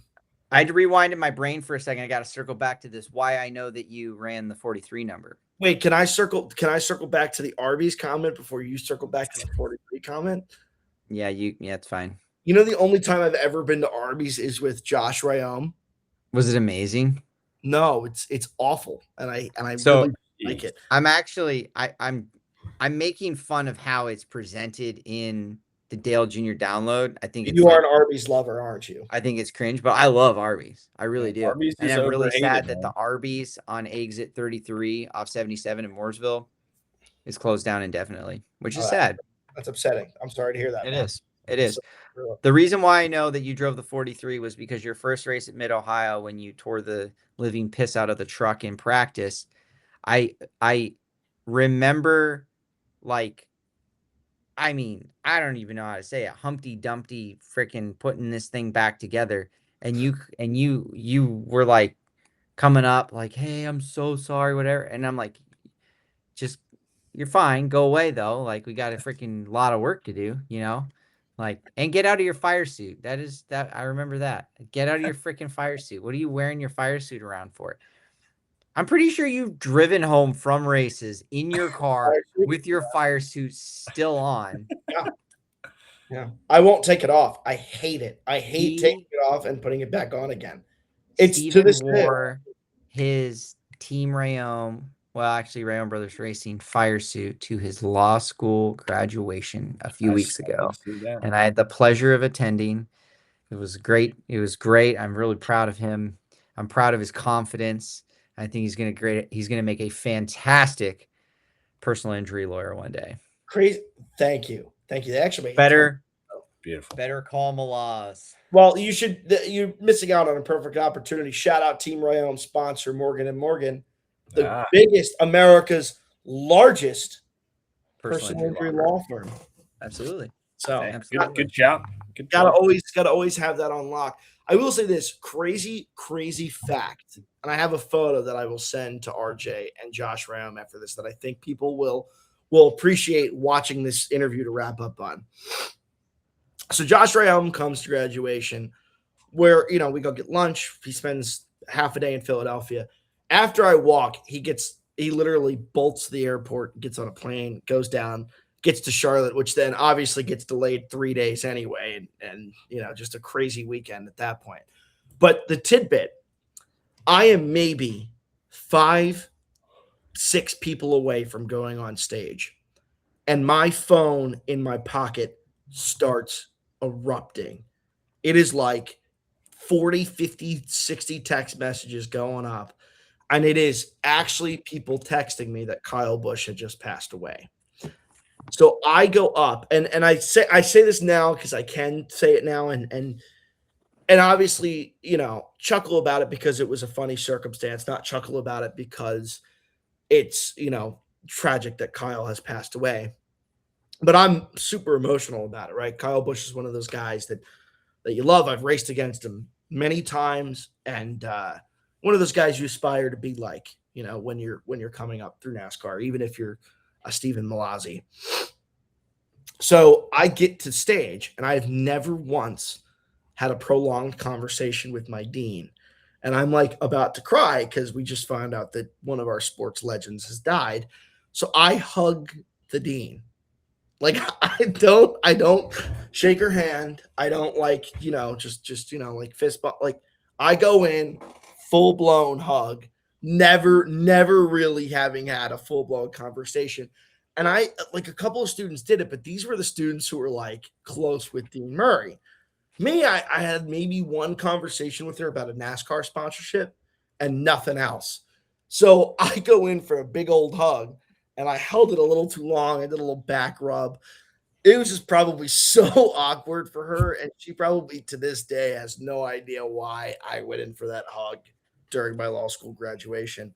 Got some great photos out of it, but just a really crazy story about like, you know how you always remember where you were when big events happen? Like that's something I will always remember where I was when like the NASCAR world found out Kyle Busch passed away. I don't know. I felt like I was looking for a platform to share that story, and it hasn't felt right to come out until right now because we found an opportunity where Josh was talking about kind of my graduation. I really appreciated the fact that Josh had not texted me to tell me that when I was walking on stage and waited until after to talk about the fact that it had happened. Because obviously the people who had texted me did not know, but in Northeast America, NASCAR is not very popular. So when most people see jarring NASCAR news, the first person they text is the guy they know who's a NASCAR driver. So kind of crazy timing. And Yeah.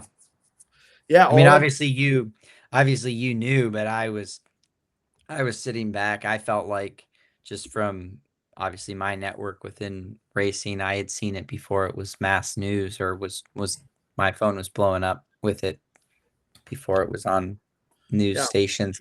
And I remember looking at you on the stairs, and at the time, right, I didn't think that you were aware, and nor was I going to tell you.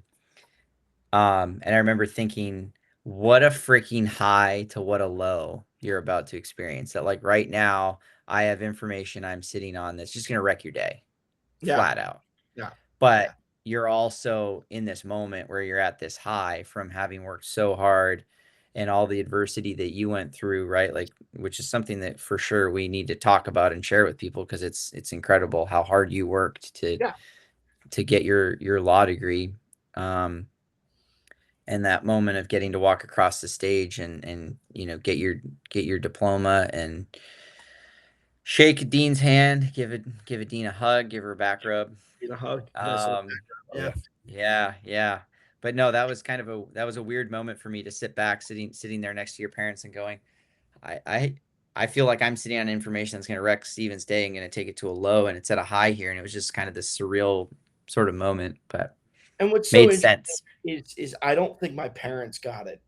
Like I don't like. So I went to like you left. You had to leave. You had to get back. You had to get to Charlotte. Oh yeah, I never saw you after that. Yeah, that's right. Yeah. There was the whole after, like you take photos with your family when you're done, and then you go to dinner. Like we went to dinner, and dinner was just so weird, man. Like such a weird. They were happy for you, and you were just sad. Yeah, I'm just like, what the fuck just happened? Oh yeah. It was a crazy moment, especially because I had been at Dover the week before and gave literally to all of the Spire guys. We gave all the Spire guys cheesesteaks that weekend because we had all. Oh yeah, that's right. And then they won the race. Yeah. We talked to them, and then we talked about like I congratulated one of them after they won the race with Kyle, and I was like, man, just crazy. Like that was a landmark moment in NASCAR history that'll be remembered forever. It is super wild to think about. Like, you know, everybody obviously has their own sort of takes and whatever of how they learned. And it's when I landed in Charlotte and I was on the plane, I was scrolling like my phone, all the things that were coming up about it, and the lady next to me said, "That's so sad to hear that." And the lady behind said, like, she's like, "I'm sorry, did I hear you correctly? Like who passed away?" And she was apparently like the in-house like masseuse or something like that at RCR, and she had just come back from an international vacation and hadn't turned her phone on, and like that's where she learned was right there. And it's like everybody had their moment where they like, and with any bad news or like COVID or whatever, and it's the older I get, I guess the more I kind of can appreciate you never know what anybody's really going through in life at any given moment, right? So you kind of just be kind and respect people because like if you think of a waitress or whatever, like you just don't know what's going on when somebody cuts you off in traffic. Maybe they're racing to the airport because their wife's water broke or you never know, right? So I don't know. The older I get, I think about some of these things more. So that moment for sure when you graduated, even for me, was like I mean, obviously it's super sad that one of the greats of our sport passed away, and I was also super proud of you for graduating law school. So it was a real mix of emotions there for sure. Yeah, kind of crazy. Like I just think about, and then we'll really wrap it up because this is a good somber note to end on. That really, Jeez, that's a good way to end a podcast. Yeah, right there. um, yeah, like I also had the opportunity to reflect, obviously, on the fact that when we had first met, I was in undergrad. Like I was a sophomore in undergrad when we Yeah. met. So like at this point in our relationship, and like in that moment, that day, one of the thoughts I had was like, man, Kyle Busch was with JGR. Like he was a perennial championship contender.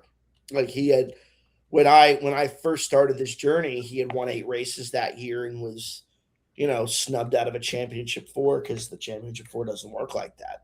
And like the way that time progresses, like I didn't know who Josh Reaume was a week before X date, and Kyle Busch was a championship contender, and I was just a guy who was a sophomore in undergrad, and now, you're at my college graduation, and I just Googled it because I wasn't sure, 16 NASCAR starts, and Kyle Busch is gone. And like, it's just like, man, that it has not been that much time. It has only been 4.5, 5 years since that date.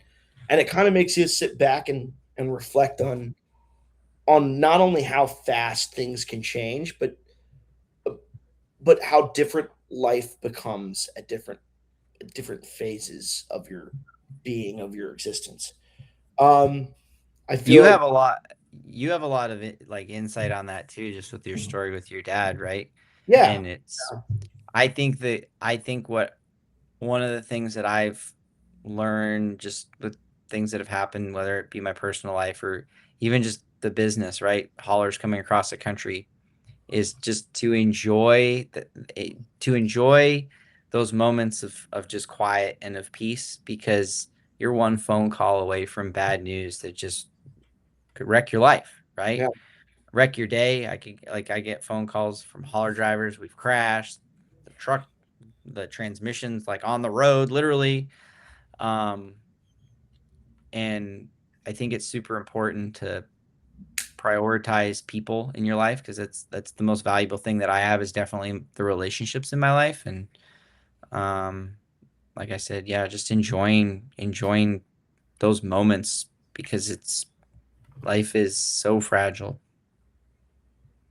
Yeah, it is. You never know when it's going to be taken away from you. That news was absolute shock. I remember I was driving, I was driving right by airspeed. I drove right by airspeed. I was on my way to, that was when I was coming up to Charlotte to be up there for the weekend. I drove right by airspeed when I got the notification on my phone. And what I was telling people is like, you ever just pull your phone in your pocket, you look at it real quick, tap it, see if there's a notification, or look at the time and then quickly look away. So I had tapped it, looked at it, and went to look away. And all I saw out of the corner of my eye was Kyle Busch 41. And that's it. And I was like, looked back, and then you see the news, and it's just incredible. It didn't even feel real.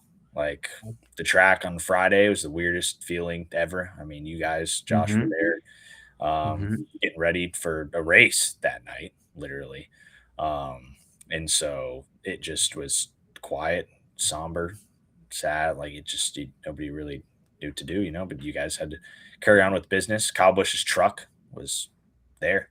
They unloaded it, sat there in the tech area for a while. We're going over and look at it. Just like it did not feel real. It didn't feel real for me until the ceremony, being there for the ceremony on Sunday before the race. That's when it like truly was like, wow, like he really is gone, and him not being there. So it's crazy stuff like that. I never got to live through Dale Earnhardt. Wasn't there for that. Wasn't alive for it. But I know a lot of people that were comparing this to that. I don't believe we had lost an active driver in the Cup Series since, and certainly not somebody this monumental to the sport, literally. So it's going to be something that'll be remembered for a while. we're always going to be thinking of Richard Childress for sure, because when we talk about Dale Earnhardt and Kyle Busch, what do those two guys have in common? They were driving for Richard at the time. So it's crazy that the same guy that went through it 25 years ago, has to do it again with Kyle. But cherish every day. You don't have to, think all 24/7 that it might be your last day, but just, cherish every moment, love the people around you, and live every day to its fullest. Absolutely. Well said. Yeah. What about you, Stephen?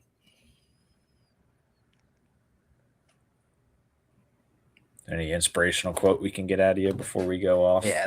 I'd say air, but it's the most inspirational thing you've got on your mind right now, Stephen. Man, it's in times like this, I like to ask myself, what would Mason Maggio say? Awesome. Honestly, perfect. That would have been a great time for Mason Maggio to exist, because he would have come up with some, like just great closure to that. Whether or not he just tied all together what we all just said, that would have been. Wish I still had the old Motor Stardom outro music in here. I was gonna play it while we. Did you change the outro music? No, I got a whole bunch of different files in here and everything of that nature. You don't know. I just texted him. I said, "Tell me something random. Go." I don't know if he'll respond, but I feel like that. Definitely asleep. Oh yeah, I forgot about the time change. He's definitely asleep. It is. I was really hoping we could knock this out in a half an hour, because it is 1 o'clock. But the smile on your face right now, you have enjoyed being a part of this. Okay, you just took it all away.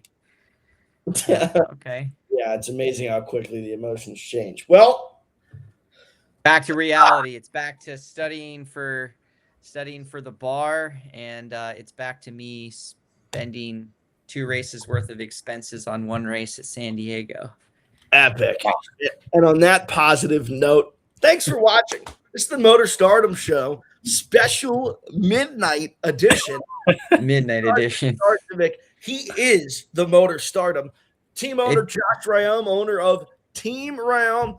I'm part-time NASCAR Craftsman Truck Series driver, recently graduated lawyer, Stephen Mallozzi. Thanks for watching. We'll see you next time. Stay tuned. Arby's, we have the